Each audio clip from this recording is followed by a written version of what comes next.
my 2 cents worth in on the whole Timothy Titus study that Pastor's been doing. This is actually something I've had in mind for a little bit of time. I thought I was going to do this sometime back, but he didn't end up being gone, and so I'm just going to throw that. It's really kind of a bunch of loose thoughts. It's not super structured, but thoughts that I've had for quite some time. And so I'm going to take off on certain elements of these epistles, but there are particular points I want to make as we go along. And the points that I make are really the emphasis and thrust of what I've had in mind for a while. But I want to give you a little bit of structure and context to these books to give you an understanding in approaching them. When we refer to these epistles, Timothy, 1 Timothy, 2 Timothy, and Titus, we refer to them as pastoral epistles. But don't think that they're only for pastors or that they are some sort of a handbook for pastors, because that would be a misrepresentation of the books. They happen to be written to two pastors, Timothy and Titus, and but the content applies to all. Now, but one thing that's emphasized in these books, and there's a reason that I'll put before you, that the emphasis of these epistles is leadership qualifications, particularly higher level leadership and pastoral leadership, which is another reason that they're referred to as pastoral epistles. But the reason that you have these qualifications is that Paul sent these two men to these prospective cities, to Titus or Timothy to Ephesus and Titus to Crete, because they both had their leadership problems, and he sent them there to address leadership issues.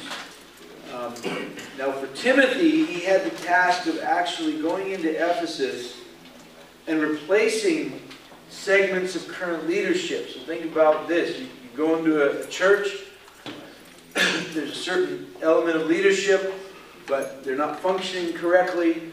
They're making a mess of things. They've got issues. Timothy's task was to go into that church, remove them from their place, and raise someone else and put them in. So that's quite a task. It's quite a contentious task. Titus, on the other hand, more had the task of appointing leaders, where there was just an overall lack of leadership. The few leaders that were there, he had to bring up to standard, but more than that, he had to set in place where there were no leaders. And so, with these tasks, then Paul gives them the guidelines for choosing leaders. And this is why we have these standards that you find about being the husband of one wife, not giving them much wine, not being greedy, not a brawler, all those types of things that he places in there. Because they're to go in, and he's saying, look, we have a leadership crisis and deficiency, and so look, this is your criteria. This is what you're looking for. These are the things that are of essence, that when you begin to appoint men, that these are in them.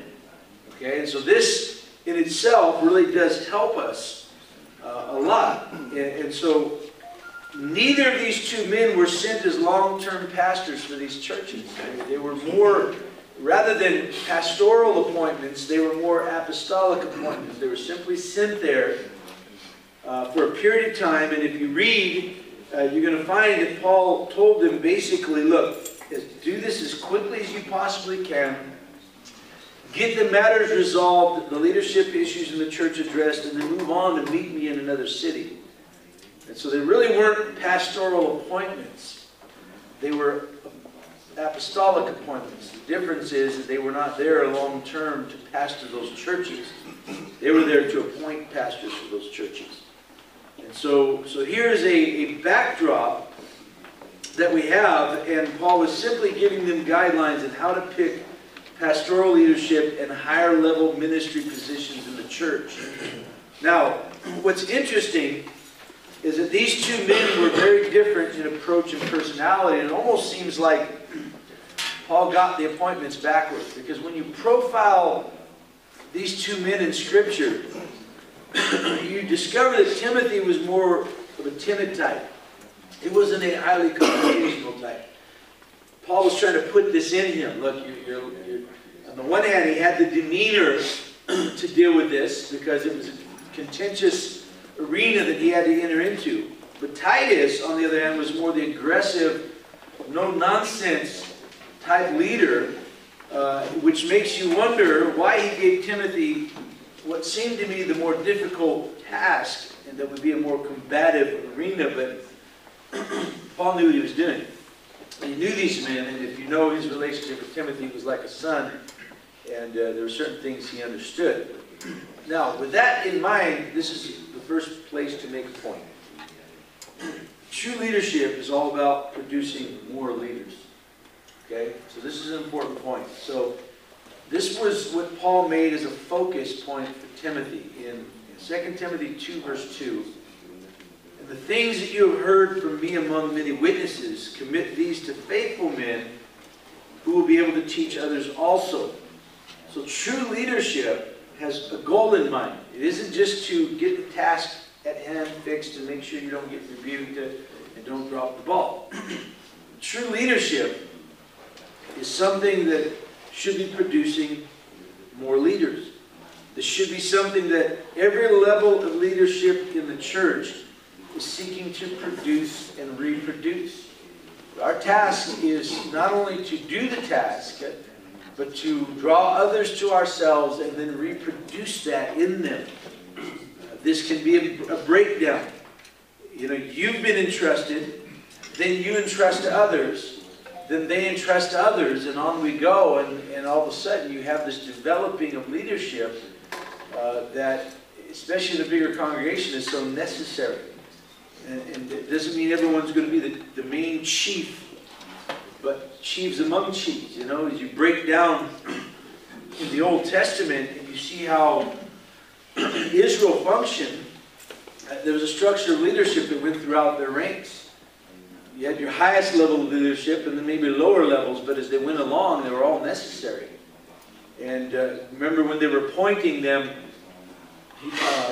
and Jethro was talking to Moses about this, that you're doing too much, and he says appoint them, and they appointed according to their ability. Some can only handle a group of 10. Some can handle a group of 50. Some can handle a group of 100. Some 1,000. Not everybody has the same leadership threshold. But the point is that true leadership produces leaders. And so you got to ask yourself, if you have leadership ministry of any sort, are you producing leaders? Because if you're not, you're failing at one of your tasks. And because that was the whole idea of these men going into these cities. And so another point that I want to make is that we need to allow this process to work itself out. I see a bit of a breakdown in our attempt to produce this in the church, and where it mostly rears its head is among the peer groups. When you're trying to raise up leadership and these peer groups begin to kind of muddy the waters. We appoint leaders of ministries, and I've found in many cases, not all, but in many cases, that peers of that leader will not listen or cooperate and almost go out of their way to interfere and produce tension. And instead of allowing the process, you know, we're totally aware that not everybody's fully functional and able at, you know, you got to grow into that. You know, I don't know of a person in our fellowship that when they got sent out was just like so polished and prepared that they had it all. You know, you grow when you get in the field. You grow as a pastor, and I've always appreciated over the years the churches I've pastored, they've allowed me room to grow as a pastor, right? And so we understand this when we appoint leaders. But I see this tension that's created oftentimes, and a lot of times among peers. Let's take, for instance, our door director position. You know, we're back to where we're able to appoint young couples. It's been a good period of time there. We didn't have any young couples that were contending and pressing. And we're now back to that place. I can foresee you know, our future as continued young couples that God is raising up into that position. And so with this, though, they're a work in progress. We know this. That's why you appoint them into positions, so you can groom them, teach them, and all of that. My approach to discipleship is that you use people's strengths and you work on their weaknesses. And so they are a work in progress, but they have been given a leadership role. And with this leadership role, it requires them to oversee others and oversee ministry. That's one of the major things they do.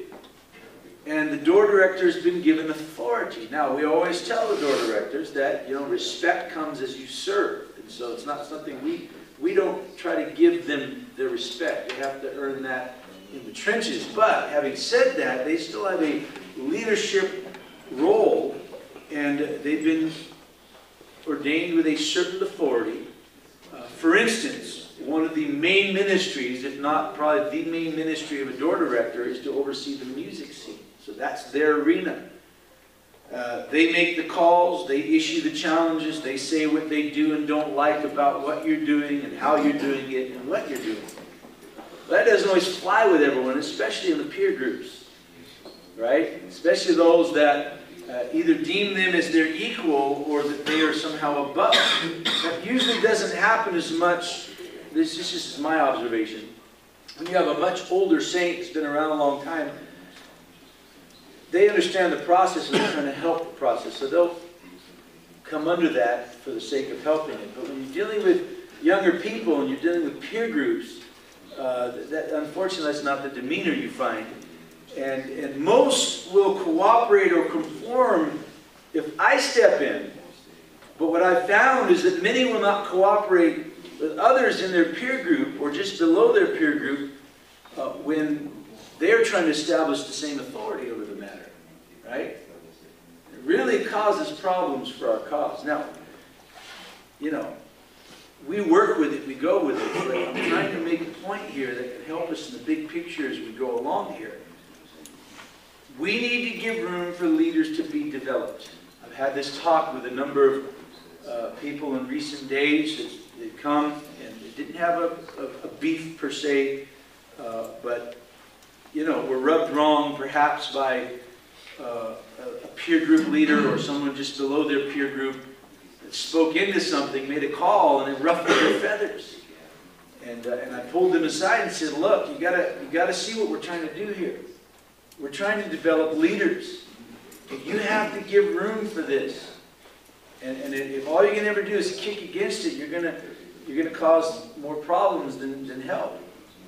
And so one of the features of leadership is the ability and willingness to set things in order and hold people accountable. Now this is something that you got to listen to here. This is important. So let me give you a couple scriptures because this is part of the role that Paul set Timothy and Titus in their cities for. And in Titus 2:15, speak these things, exhort and rebuke with all authority, let no one despise you. 2 Timothy 4:2, preach the word, be ready in season and out of season, convince, rebuke, exhort with all long suffering and teaching. So here he's laying down part of the criteria of what he expects of them, what is required of them. And part of that has to do with setting things in order and bringing in accountability. And then, in more of a harsh tone, in one particular case, this doesn't apply to everything. Understand what I'm about to say. Okay, so Titus 1:10-13, there are many insubordinate, both idle talkers and deceivers, especially those of the circumcision, whose mouths must be stopped, who subvert whole households, teaching things they ought not to for the sake of dishonest gain. One of them, a prophet of their own, said, Cretans are always liars, evil beasts, lazy gluttons. This testimony is true. Therefore, rebuke them sharply, that they may be sound in the faith. Okay, so what's the point? There's an element required and needed in leadership that at times will lay down the law, as they say, hold people accountable, whether in a ministry or with a task. Okay, now this is where it gets ugly. Okay, this is where the manifestations begin, right here. And so here's my next major point. This is the point of all points. There's a segment of men in the church that cannot handle this type of leadership. And in some cases have a disdain or distaste for this approach. Let me say first, if you're not willing as a leader to enter into this arena, and again, we teach them. I realize that sometimes people can be overbearing, but nonetheless, this is an important feature that has to be developed. If you're, as a leader, are not willing to enter into this arena when necessary, then you will never really be a good leader, and you'll do more disservice to the big picture than service. Because there are times, there are necessities. We, especially as the church grows, and it becomes this size and larger, we don't want to have to be involved in everything. We don't want to have to be into every little crevice of everything happening in the church. God help us. And so we appoint leaders, but with those leaders, we're expecting you. Let's just put one thing out there. This isn't a beef or anything, just to make an example. One of the things that you need to be watching for and making sure happening is whoever's in your ministry is in Sunday school on Sunday mornings. And if they're not, you find out why and hold them accountable. Right? That's just one example.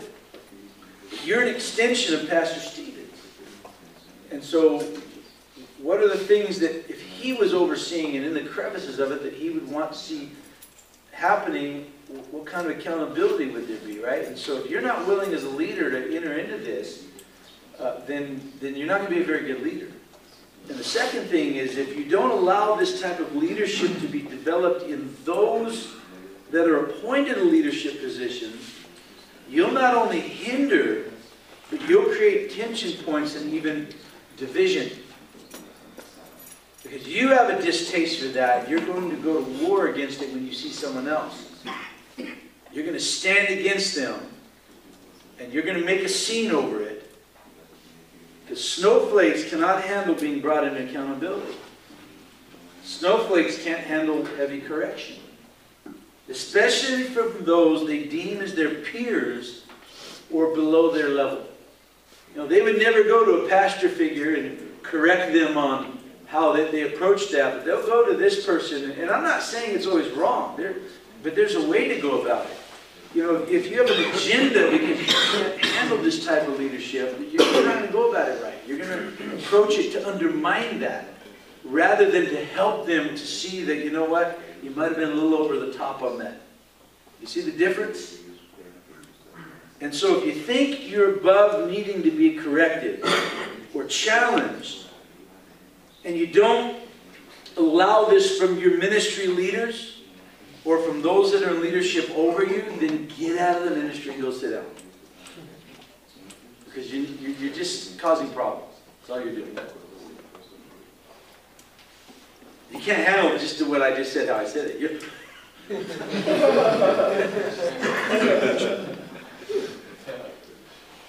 I've watched men try to undermine other men because they don't like the fact that they hold people accountable, that they actually bring expectations into ministries. They actually expect people to be on time. Who do you think you are making them be on time? And not make everybody else wait for their selfish little selves that can't seem to think about anything but themselves. There you go, hyperventilating again, I feel you. And then try to undermine that. If you're going to be a leader, and never or rarely hold anyone accountable, you let them come as late as they want, they can leave you hanging, they can create all sorts of tension in your practices. It's always, they don't give their best, they always come and they're not prepared. And you don't have the wherewithal to correct that, then go sit down, because you're not helping us as a leader. You're not helping at all. You're just hindering the whole process.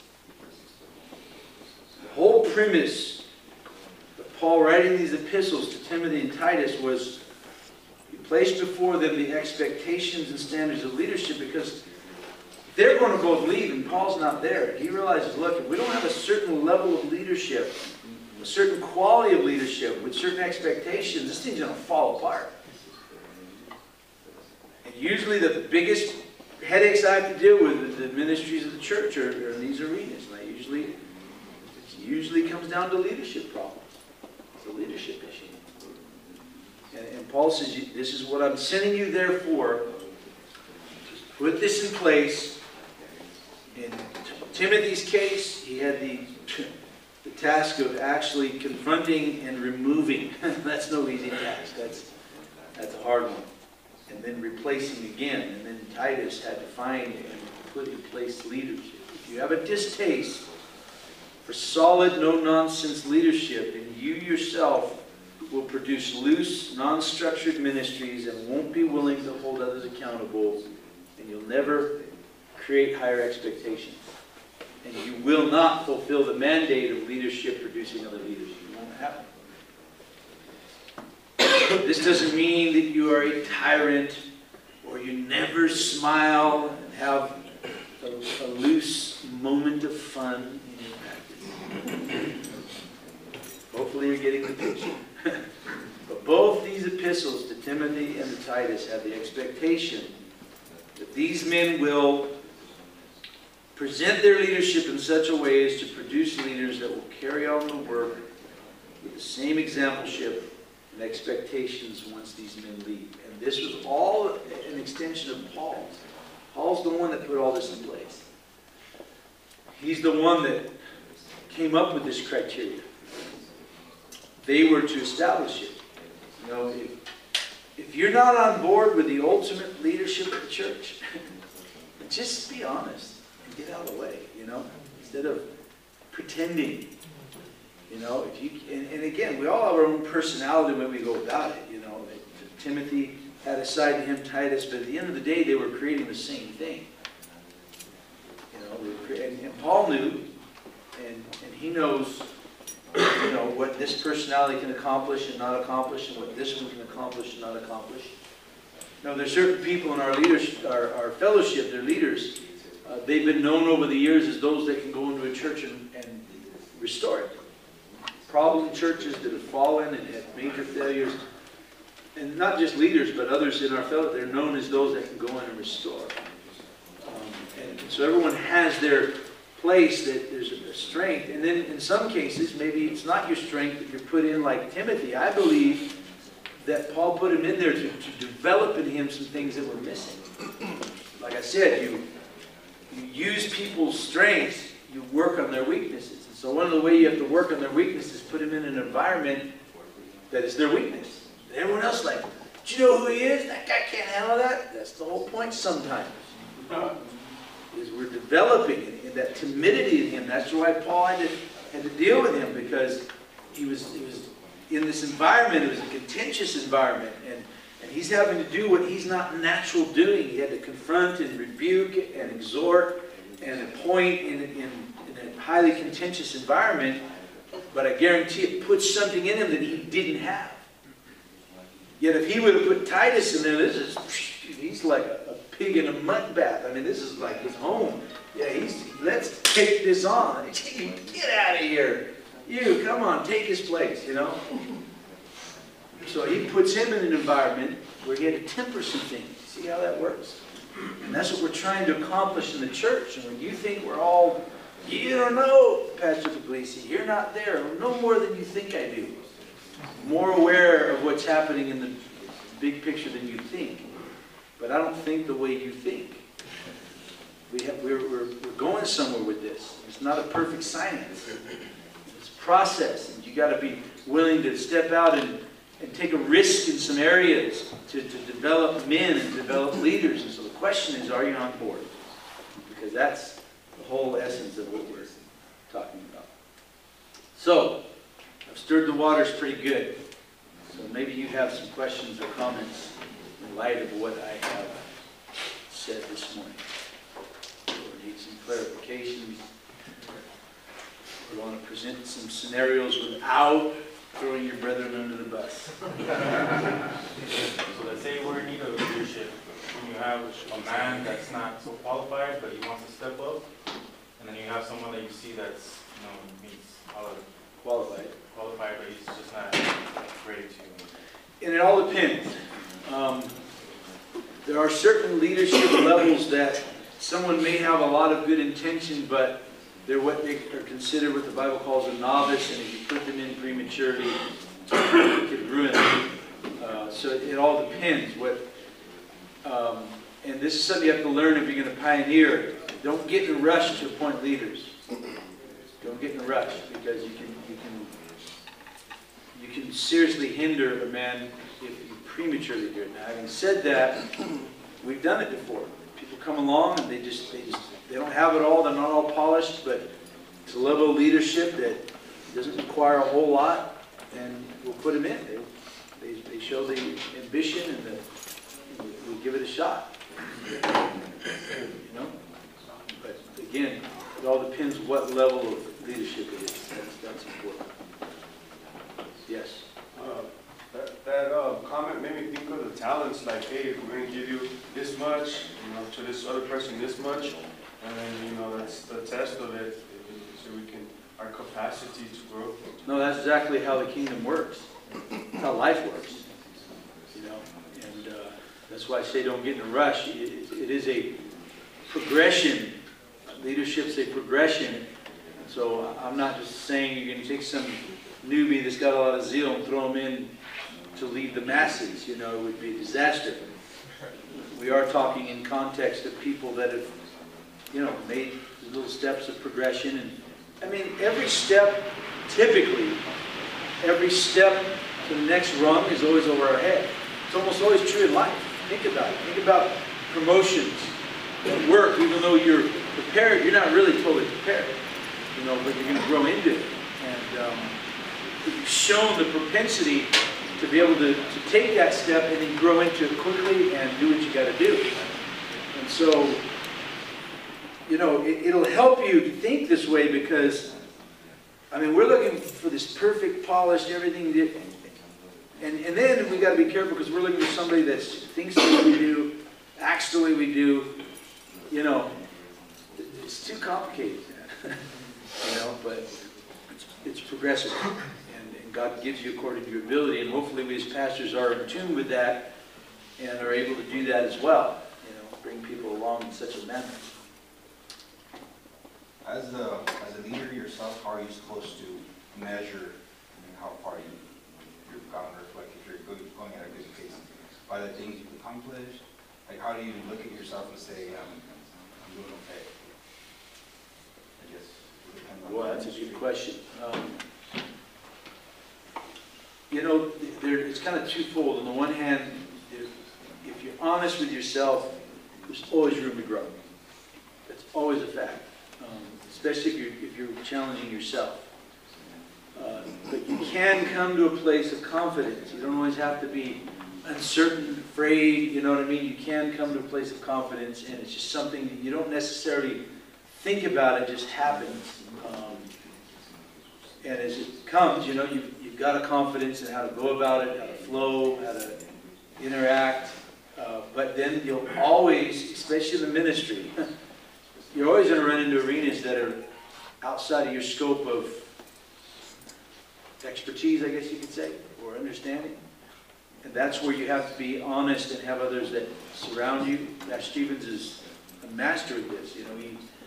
He doesn't, he's a leader of the fellowship, but yet he still seeks many people's guidance, including many from within the church.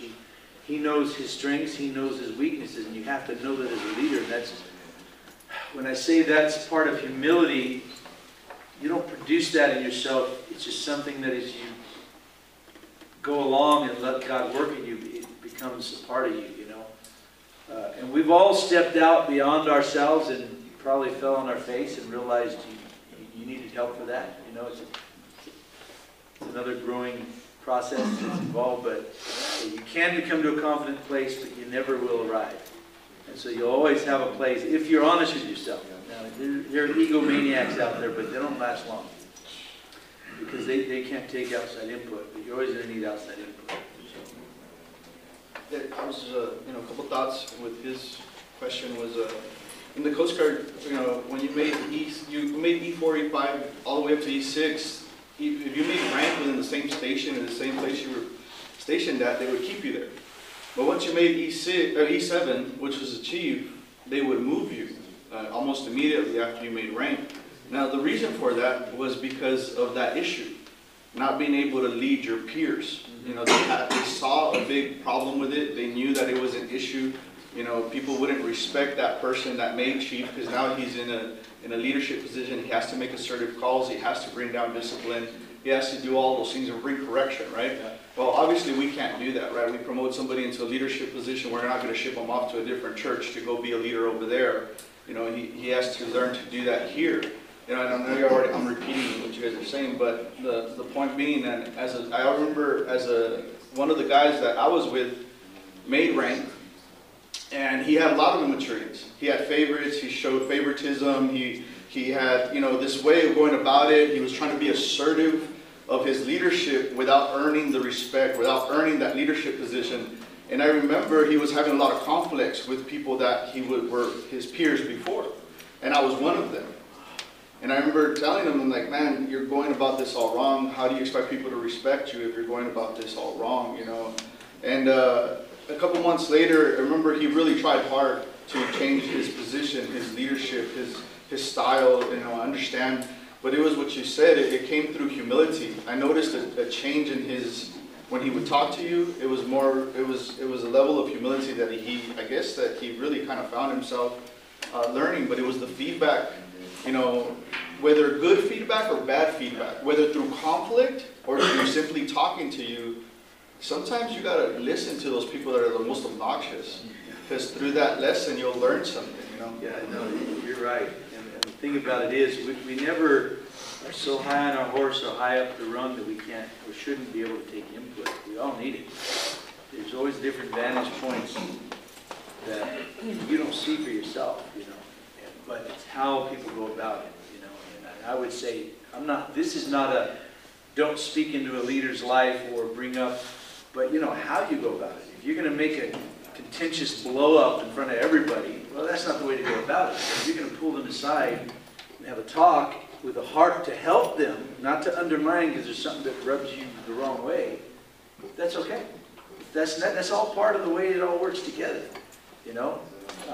I remember coming to a place, it was about 2 years into being the assistant pastor, and in all honesty, I felt that I needed to be learning, observing, you know, getting a grasp on how Pastor Stevens functions, and so I wasn't very vocal, to be quite honest with you. I know some of you have a hard time believing that, but I wasn't very vocal, and didn't speak a lot into things. I just watched, observed, learned, but I felt God probing me about being more proactive now in that arena, and so I went and sat with Pastor Stevens, and it was a revelation to me when I said, I really feel God probing me a little to start stepping up a bit, being a little more of a voice. He goes, you need to be a voice. He goes, I need help pastoring the church. And that was a revelation to me. I never considered it that way. And so we all need help in what we're doing, but it's how you go about it. I know my boundaries. I know the respect issues, if it happens to be anything that we discuss, but a lot of it's just a bigger picture of the church. And so, you know, very important that we can grow in this area of the congregation, George. You know, Pastor, as a leader in the company that I'm in, you know, it's my job to get guys that are green, get guys that are first coming in, they have no experience, you know, they don't have any confidence, they're very, you know, I can see them, and they're looking for, you know, they need to make a check, they need, you know, they have all these insecurities, and it's my job to help them develop. If I don't develop, you know, it's my observation that older electricians, you know, they move on, they retire, or they decide to do, you know, my company depends on me developing journeymen and electricians to take over when these other people move out or decide to do whatever it is they do. And, you know, it's my job to develop these leaders. And when a leader calls me and tells me, you know, I don't want this guy helping me, or I don't want this guy helping me, you know, they don't understand, you know, they're involved in their situation, they have an encounter that they don't like, and the easiest thing to do is to call me and say, you know, get this guy away from me. I've had other people tell me, you know, just get rid of this guy. You know, he doesn't know anything, just get rid of him. But, you know, I find it a challenge to develop the skills to be able to develop such people, you know, and it's work. It's a lot of patience, it's a lot of, you have faith for them when they don't have faith in themselves, some of them. And it's easy to complain about somebody that is in your team. The easiest thing to do is give me that guy. You know, give me that guy to come and help me. You know, but I try to let them know if you're going to be a leader, you're going to get people that you don't like, you're going to get people that are not good enough, you're going to get people, but it's your job as a leader to develop them. And it tells me, I ask questions. You know, sometimes you have some legitimate, there's some rebels that go in there and they don't care, you know, and you have to discipline them. But I've also seen where people just complain, they just want it easier for themselves. They're not looking to help these people, or they're not looking to develop anybody. They're just looking for their own comfort and easy things to do. They don't understand that when they come to me, I've already dealt with so many of these issues that this is a situation where I'm thinking, oh, I've been through this before. And I ask questions. Not all locations are the same, some are different, but by asking questions, it reveals to me the spirit or the attitude of the situation. And then I make the adjustments. I found that to be very helpful. And, you know, people here, we're all leaders. And it is very essential that we realize that God made all humans. And for some reason, He wants to make us grow as leaders when He throws these odd people in our way. You know, and I take that as a challenge. You know, to me, it's like, okay, God, you know, what do you want from me on this with this person? What can I do? How can I help them? And I do the best I can. And amazingly, I've seen some growth. I've seen some, you know, like they were saying, some jewels. Some people that I had no idea that they had such talents, and then you develop them.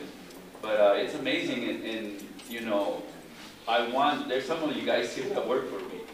You know, you know, it is my aim to help you grow as leaders and to help you learn that just like you started when you were all insecure, and you know, we need to help these guys that come in, and because they don't remember when they were that insecure. They forget about that. Some of my guys forget that when they came in, they were lost, they were insecure, and they're not, you know, they get this guy away from me, you know what I mean? But instead, they need to think, I was one in these guys' shoes one day. Think about the time when they were there, and then do what you would want somebody to do for you when you know, when you were at that point, and help them. Be a representation of, man, Chuck. Before you go, let me say this, and then Rick will go next. One of the things I got a lot of pushback on is when I made the stand in our edge, I'm not going to allow people to be in multiple groups anymore, or if you're in a drama, you're not going to be in a band. If you're in a band, you're not going to be in a drama. And I got a lot of pushback on that. But the reason I did it is because there was no developing of new talent. There was no finding the jewels in the rough that were in the congregation and bringing them in. Everyone was just grabbing for all the best and bringing them to themselves. And it was breaking down in the long run. So the whole idea, if it's worked and it's working, is to develop. You know, develop people, invest in them. It's not about being the best and being the most polished we can be. We all want to be, but it's about developing. And this is really important. And so just for perspective on that. Rick. Yeah, and like what you said, Pastor Glenn, is and what George said, we have to have vision for our people. You know, we have to see beyond the deficiencies and faults. And like God saw, you know, like David, most people saw a shepherd boy, but God saw a king. Yeah. You know, so he saw beyond who he was and what he could be. And this is, I think, is important as a leader, where we're placed in that position to see the very best in the potential in those individuals.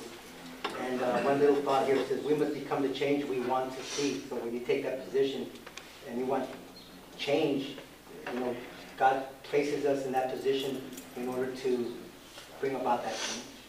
And I think a lot of leaders, when I see you or others, God places you because he wants change in that particular arena or area. Yeah, and that's a great thought too, the thing on David. That's a great thought right there. Angel. I see here that Paul, obviously, he's writing to Titus, but he mentioned the Grecians. Obviously, they were trying to impose the doctrine of circumcision. In our fellowship, we're trying to do what we do in our churches, even in a simple Bible study. I think that, for the most part, all of our guys are on board, but things can get a little quirky. So, you have to try to bring in the rein on certain little things to be able to, keep the flow, in other words. So I think it's very important. Yeah. And then, Scott. I think it's very easy for us as far as rising up leaders who we feel are our peers. Us as a congregation, we're a congregation of mockers, and we can be very critical at times. And a situation, I don't know, there's a brother who's being groomed up for leadership. I really like this guy a lot. And he bombed. I mean, he bombed. And instead of being critical, making fun of, mocking him, I went up to him and I encouraged him. I lift up this brother when he does good, but I think us as a congregation, instead when someone in the place of leadership that's struggling or struggled in a situation, instead of us mocking or being critical of that person, if we're able to just speak into their lives and encourage them, that goes much further and is much more positive if you're just going to be critical and mock this person. Yeah, amen to that. Great. Same situation at work. I wouldn't you and see it. So, questioning, I guess the link as far as for the leaders to think about this. So you got your good workers, you got your people, they're coming in, they're faithful and stuff. Then you have these other people that have very strong wills and stuff, and then instead of that person confronting these particular people to work more or do more, she falls back on the ones that work hard. And then she's harder on them than the ones that don't.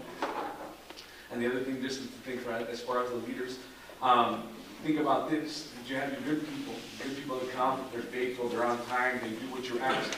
You have this other individual that comes in late, doesn't do what they need to do, but yet you have to keep in mind you're frustrating the people that you are a benefit to you, and you're not doing equal justice. No, you just, one of the scenarios I have to deal with the most in the ministry ranks here is frustrated members of ministries that they're on time, they're there, they do what they do, they practice, and someone else comes along and they don't, and you take the morale of people out when you allow that to happen. And again, it's a weakness, and whoever the leader is not willing to confront that, deal with that, put it in its place. You better learn how to value the faithful. You better learn how to value them, take them for granted. And unfortunately, it's true that when you're good and reliable, you get overworked. It's just the way it is. But anyway, that's a good point. Alex. Just going about physical race, there are men that come and they're faithful and you love them. They're the greatest, and then you have the other men that are just slacking and not doing so good. And you do tend to, and honestly what I have to say to those guys is that every one of us want to be a leader. We all want to be in position, we want to lead because we're men, that's what we're made to do. So what I have to say to those guys who are slacking is like, you know what, the way you're serving now is the way you will be served. I remember a sermon, I don't know who it was, when it was, but it just struck me, a little nugget of what we always talked about is that if you're going to get sent out, the way you serve in your mother church is the way your church should be serving you. And now it's stuck with me, so I was just like, damn, I got to make sure, even though I'm a leader, this spot needs to be filled by CPs, anything, because I got to keep making sure, even though I'm a leader, I'm still serving, no matter what. Yeah, you think about it, our door director position, There are going to be those of you here one day are going to feel that. You're going to know what it's like. You're going to know what it means to lead people that you can rely on, be there for you, that won't leave you hanging. So if you're one of those that aren't that, now, when the door director asks of you, one day you're going to be door director. It'll be a sobering moment. And I'm not going to tell you that. All right, I got time for one more. Who wants to finish this off? Everybody got it all out? Yeah, okay, go for it. Pastor, just a situation I went through last year. So I spent 9 years as a project director with the nonprofit, and there we're very saving, protecting the bottom line, saving as much money as we can, printing on both sides of the paper. And so now that I'm in, yeah, and so now that I'm in this new position with a new company, they give me a task where they give me 100 people, and these 100 people were approved for about 50 hours of overtime. So this is a very prestigious group, right? And so what I did was I started picking out the people that were doing really good work. So there were 2 teams of 100. I led one. There was another person that led another. And what I did was I started, you know what, I don't need you on the team. Like, you're not performing to where I need, because I'm very bottom line. Like, let's get as much work as we can done. And so I dropped from 100 to like 49. And so I dropped almost half of, but I was still producing more than the other group. And I thought I was going to be praised for it. Like, yo, Adam, you're saving us money, you're getting the job done. But the opposite was true, because they pulled me aside and said, you're supposed to be developing these leaders, and you're not. You got rid of everybody. What are you doing? You know, and I took, like, it took a long time for me to wrap my head around it. Like, I thought I was doing a good job, like, but it's opposite of what the company wants. The company wants somebody for the future, like, not just right now. You know? Amen. That's what we need. Our future, man. He wants to finish this off. Adrian mentioned talents. Say that again? Like Adrian mentioned. Okay. Someone was given advice. We've been given something from God, so that expects us to be handed over, and it's going to be done through the disciples. You got a strong area, God expects you to put in part of it. God promises to freely receive, you need to freely give. So the only way it's going to be done is you're going to have to keep people under your wing and invest in them. It's time. But I'll tell you what, you have to develop a passion, because that's what discipleship. It's been given from God. You can put that in another man. And you got to care for the people that are under you. You're a leader. You got to care about them. You got to truly care about their well-being. It's my final 2 cents worth. So let's stand. God is good. We're going to have a great day. Let me go again. Scripture of God. We'll finish up all one question. Close this in prayer. Father, we thank you.